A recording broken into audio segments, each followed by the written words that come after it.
मी बरेच लग्न लावलेले आहेत, पण असा लग्न सोहळा मी कधी पाहिलेला नाही, प्रथमतः मी बघत आहे.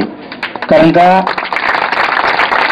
आणि विशेष करून मुंबई शहरामध्ये हा या ठिकाणी विशेष करून म्हणजे या ठिकाणी होत आहे, हे फार कौतुकास्पद गोष्ट आहे.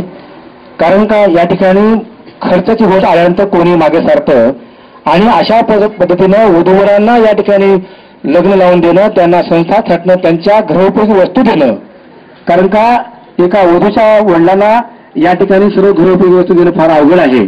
आलक्ष्यामध्ये मागे माझ्या पुतण्याचं लग्न झालं गेल्या 2 वर्षापूर्वी. तर त्यांनी सांगितलं की मला सोन्याची बांगडीच पाहिजे, सोन्याची चैन म्हणतो आपण ना, त्याला ब्रेसलेट म्हणजे ब्रेसलेट. तर या ठिकाणी बैठक चालू होती, तर मुलगा मागे यायला तयारच नाहीये. मला 3 तोळ्याची ब्रेसलेट पाहिजे. बाबा तू काहीतरी मागे कर, असं करू नको, कारण का मुलगी विकत घेणं चुकीचं आहे. अशा पद्धतीनं तो मुलगा ऐकलाच तयार नाही. मुलगा इंजिनियर आहे, मी सुद्धा इंजिनियर आहे, पण तो ऐकलाच तयार नाही. तो म्हणतो माझ्या वडिलांनी मला जास्त शिकवलेला आहे आणि तू खर्च मी काढू का. आलक्ष्यामध्ये बाबा असं नाहीये. तर या ठिकाणी विवाह म्हणजे काय माहिती का, संयमित व समतोल जीवन जगणे.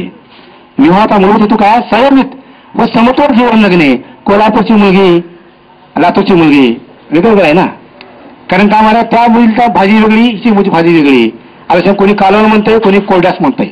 आलक्ष्यामध्ये कोणी पोहे म्हणतो, कोणी पळ्या म्हणतंय. अशा पद्धती संयमित आणि समतोल जीवन जगणे.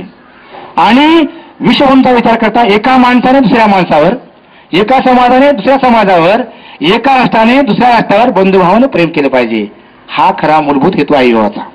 म्हणून मानवी जीवनामध्ये खऱ्या बंधुभावाची सुरुवात कधी होते, जेव्हा 2 जीव एकत्र येतात. जेव्हा 2 जीव एकत्र येतात तेव्हापासून सुरुवात होते. म्हणून मानवी जीवनामध्ये फार महत्व आहे. आणि हे बंधुभाव काय म्हणते का, संपूर्ण जीवसृष्टीत लागू आहे. या ठिकाणी भेदभाव काहीच नाही, जातीपात काहीच नाही. कादरी साहेबांनी आता मगाशी फुलं वाजलेले आहेत. ते कोण, आपण कोण, या ठिकाणी फक्त काय माहिती आहे का, प्रेम महत्वाचं आहे, माया महत्वाची आहे. तर अशा पद्धतीने सर्वात मोठं काम करता येते. कारण ही साधी गोष्ट नाही. बघा आपल्या घरी पाहुणा आला, 2 कप चाय ला ना ना ना ना ना, म्हणजे काय चहा नकोच.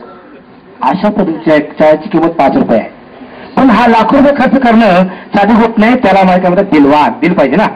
लक्षामध्ये आहे नको स्वतः टाळ वाजवा. कारण का दान भाव महत्वाचे आहे, दानाला खूप महत्व आहे. दान देणं, त्याची अपेक्षा अजिबात करायचं नाही. लक्षामध्ये न अपेक्षा करता दान करणे हे सर्वात मोठं दान आहे, सर्वात मोठं पुण्य आहे, सर्वात मोठं समाधान आहे. लक्षामध्ये अशामध्ये परत या चॅरिटेबल ट्रस्टचं मी हार्दिक अभिनंदन करतो. आणि मला सुद्धा या ठिकाणी उत्साह आलेला आहे. आपण विधीला सुरुवात करूया. सर्व वधूवरांनी या ठिकाणी उभं राहायचं आहे.